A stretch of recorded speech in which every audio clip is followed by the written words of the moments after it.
ঘড়িতে এখন বাজে 8:30 মতন। আজকে কিন্তু ব্লগটা শুরু করতে অনেকটাই লেট হয়ে গেল।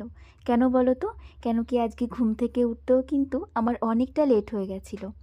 সকালবেলা একবার ঘুম ভেঙেছিল, কিন্তু ওই যে শীতের সকাল আলসেমি লাগলো উঠতে, সেই কারণে না আবার শুয়ে পড়েছিলাম। আর সেই জন্যই উঠতে উঠতে অনেকটাই বেলা হয়ে গেছিলো। আর ওই যে সকালের সমস্ত কাজকর্ম সেরে নিয়েছি তাড়াতাড়ি করে অফ ক্যামেরায়। জানি এমনিতে উঠতে দেরি হয়ে গেল, তারপরে যদি আবার ক্যামেরা সেট করে আমি কাজ করি তাহলে কিন্তু অনেকটাই দেরি হয়ে যাবে। তাই ক্যামেরার ওপারে সমস্ত কাজকর্মগুলো করে নিয়েছি। আর এখন এই যে 8:30 মতন বাজে, এখন আমি ব্রাশ করতে শুরু করেছি। যদিও কোনো কারণবশত আমার এই যে ঘুম থেকে উঠতে দেরি হয়ে যায় না, তবুও কিন্তু আমি বুদ্ধি করেই সমস্ত কাজকর্মগুলো কিন্তু সময়ের মধ্যেই করে ফেলি। কেন বলো তো? কেন কি এই যে ছোটো বাচ্চা যদি বাড়িতে থাকে না, তাহলে কিন্তু সময়ের কাজ সময়ই করে ফেলা উচিত, না হলে কিন্তু পরে আর সেটা করা যায় না। আর আমার ক্ষেত্রে তো একদমই সেটাই হয়। কেন কি আমি সংসারে কিন্তু একাই কাজকর্ম করি, তার জন্য কিন্তু আমার সময়ের কাজ সময়ে করাটা খুবই জরুরি, না হলে কিন্তু আমি করতেই পারবো না। আর প্রত্যেকটা দিনই কিন্তু আমি চেষ্টা করি মাম্মাম ঘুমিয়ে থাকতে থাকতেই আমার সকালের কাজগুলো করে নেওয়ার।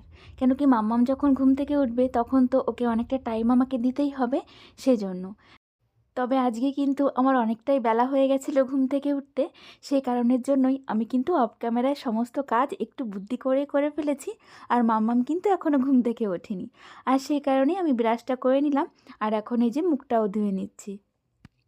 তবে আমি ব্রাশ করার আগে যদি মাম্মাম উঠে পড়ে, এতে কিন্তু কোনো অসুবিধা হয় না। মাম্মাম আর আমি একসঙ্গে কিন্তু ব্রাশ করে নিই।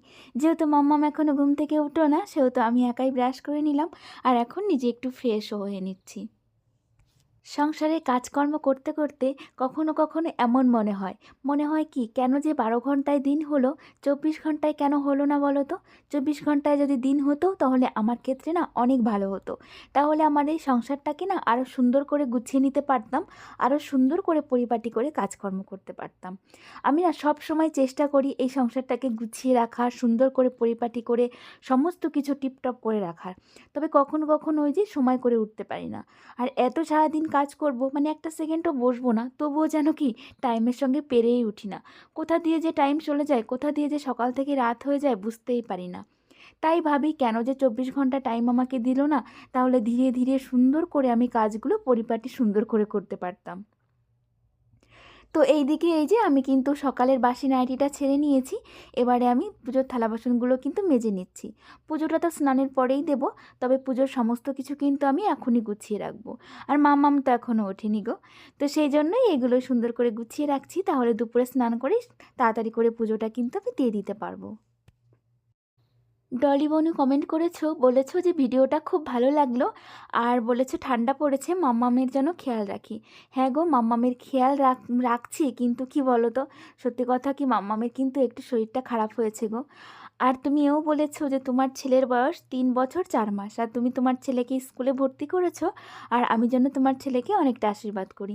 হ্যাঁ গো, তুমি বললেও করতাম, আর তুমি না বললেও আমি তোমার ছেলেকে অনেক আশীর্বাদ করছি।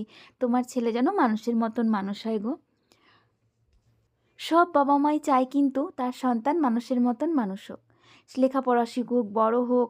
তবে আমার কি মনে হয় জানো তো, টাকা পয়সা একটু কম ইনকাম করুক তাতে কোনো অসুবিধা নেই, তবে সে যেন মানুষের মতন মানুষ হয়। আমাদের জীবনটা কিন্তু খুবই ছোট্ট। আমাদের অল্প সময়ের এই জীবনে আমরা কত টাকা পয়সা ইনকাম করলাম, কত কী করলাম, এইসবের কিন্তু কোনো ভ্যালু থাকবে না। আমরা যদি কোনো ভালো কিছু জীবনে করে যাই, সেটারই কিন্তু সারা জীবন প্রশংসা পেয়ে যাব। মানে আমি যখন মরেও যাব, তখনও কিন্তু সেই প্রশংসাটাই পেয়ে যাব, যে আমি কোন গুণটা করলাম, কোন ভালো কাজটা করলাম। কিন্তু আমি যদি অনেক টাকা ইনকাম করে যাই, সেই গুণ মানে সেই প্রশংসা কিন্তু কেউ করবে না। তবে আমি যদি একটা ভালো কাজ করে যাই, সেটার জন্য কিন্তু সারা জীবন প্রশংসা আমাকে মানে আমার জন্য সারা জীবন সে প্রশংসা কিন্তু তোলা থাকবে। তো সেই জন্যই একটা ভালো ভালো মানুষ হওয়া কিন্তু আগে প্রয়োজন। মানে টাকা পয়সারও প্রয়োজন আছে, তবে তার থেকে বেশি প্রয়োজন একটা ভালো মানুষ হওয়ার আর কি। দেবযানী বলেছ যে তুমি এইভাবেই অনেক ভালো আছো। যার স্বামী ভালো তার সব ভালো। তোমার বর এত ভালো, তোমার আর কিছু প্রয়োজন নেই। হ্যাঁ গো, তুমি একদমই ঠিক কথা বলেছো গো, এটা আমিও জানি। তবে সেটা আমি তোমাদের কাছ থেকে একটু জানতে চাইলাম যে তোমাদের মতবাদটা কী। মানে টাকা পয়সায় কি জীবনের সব কিছু? না গো, আমারও সেটা মনে হয় টাকা পয়সা কিন্তু জীবনে সব কিছু নয়, ভালো মানুষটাই হচ্ছে জীবনের সব থেকে বড় ব্যাপার। বলতে হয়। কি করছো তোমরা? আমরা তো এখন রোদ পোহাচ্ছি। বলো, বলবে না? টাটা দিয়ে দাও তারপর। বলে হাই। কি করছো তোমরা? আমি রোদ পোহাচ্ছি তো। আমাদের এখানে রোদ এসেছে। তোমরা রোদ পোহাবে? চলে আসো তাহলে।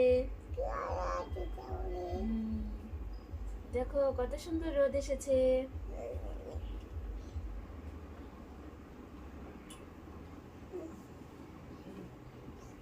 পুগলা মতে পুগলা পাখি ইকুটু ইকুটু ইকুটু ইকুটু তাই তাই দাও তো তাই তাই তাই তাই তাই pundu pundu kanda panda pandu panda punga panga panga mama bani তাই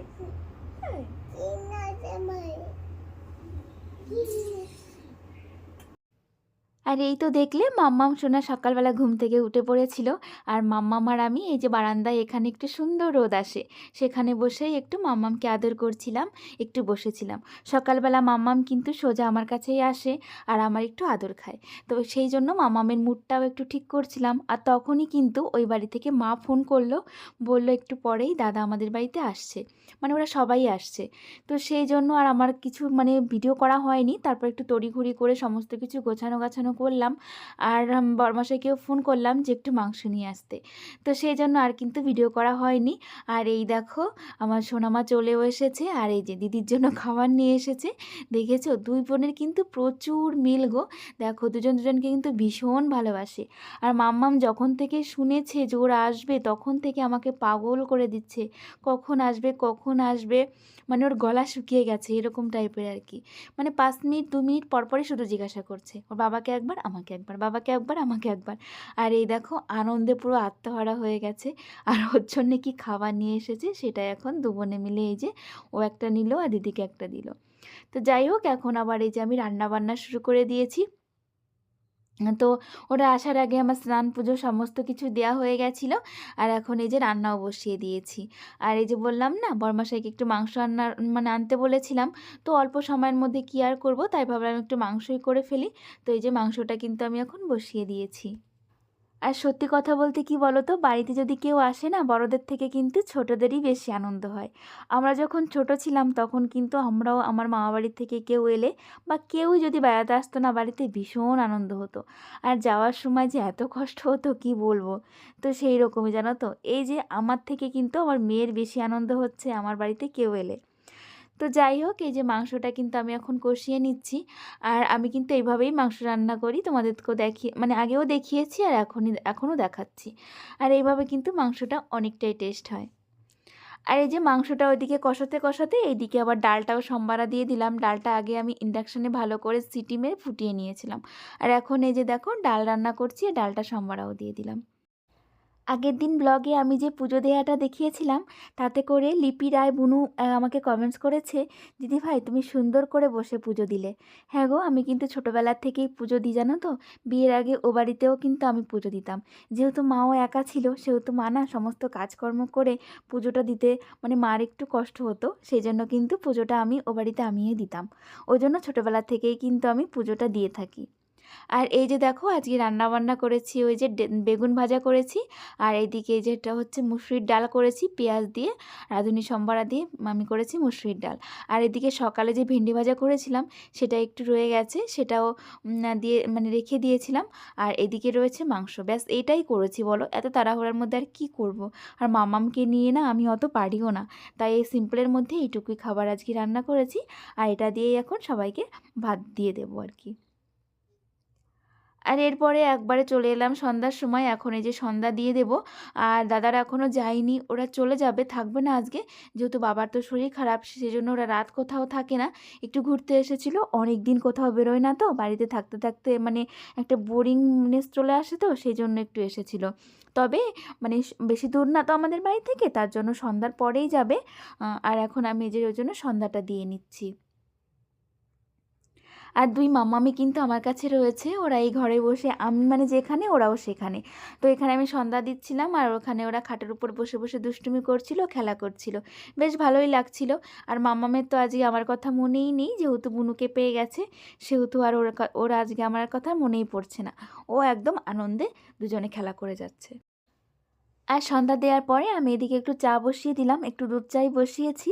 আমরা তো সন্ধ্যায় চা খাই না, যেহেতু দাদা রয়েছে সেহেতু ভাবলাম যে একটু চা বানিয়ে দিই, ওরা তো সন্ধ্যার পরেই যাবে, আর সন্ধ্যার সময় ওরা বাড়িতে চা খায়, তাই ভাবলাম তাহলে ওদের একটু দুধ চা বানিয়ে দিই।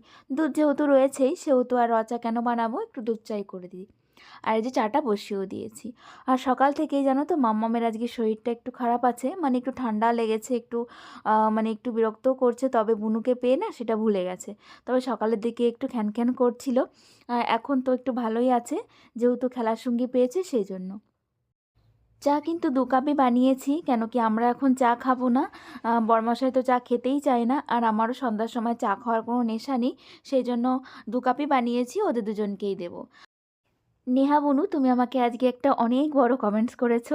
সরি বুনু, আজকে তোমার কমেন্টসটা কিন্তু পড়তে পারলাম না, কেন কি তাহলে না আমার অনেকটা টাইম লেগে যাবে, তুমি কিন্তু কিছু মনে করো না। নেক্সট দিন আবার তোমার কমেন্টটা কিন্তু আমি পড়বো, ঠিক আছে বুনু? তবে আজকের কমেন্টসটা কিন্তু অনেক ভালো লেগেছে, এটা তুমি যে কমেন্টসটা করেছো সেটা কিন্তু আমার অনেক অনেক ভালো লেগেছে। আর এই যে দেখো আমি এখন ওদেরকে মিষ্টি দিয়ে দিচ্ছি, কেন কি দাদা আসার সময় মিষ্টি নিয়ে এসেছিলো, আর দুপুরে এসে তো ভাত টাত খেয়েছে, তারপর আর মিষ্টি দেওয়া হয়নি, যেহেতু মাংস খেয়েছে তখন আর মিষ্টি দিইনি। তো এখন ভাবলাম তাহলে বাড়ি যাওয়ার আগে একটু মিষ্টি দিয়ে দিই, ওরা এটা খেয়ে তারপরে বাড়িতে চলে যাবে। তো যাই হোক, দাদারা এখন চলেও গেছে। আর একটু খারাপও লাগছে, কেন কি দুপুরের থেকে রয়েছে তো, যে বিশেষ করে ছোট্ট মামামের জন্য একটু খারাপ লাগে। তো যাই হোক, একটু খারাপ তো লাগবেই, তবে অতটাও লাগে না, কেন কি ওরা এখন আমাদের বাড়ির কাছেই তো, সেই জন্য আর অতটা খারাপ লাগে না। ইচ্ছা করলেই কিন্তু গিয়ে দেখে আসতে পারি, সেই জন্যই। আর এখন এই যে আমার কাজকর্ম শুরু করে দিয়েছি। আর এখন এই যে বাসনপত্র অনেক হয়েছিল, যেহেতু অনেক মানুষ খাওয়া দাওয়া করেছি, সেগুলো এখন একটু গুছিয়ে রাখবো।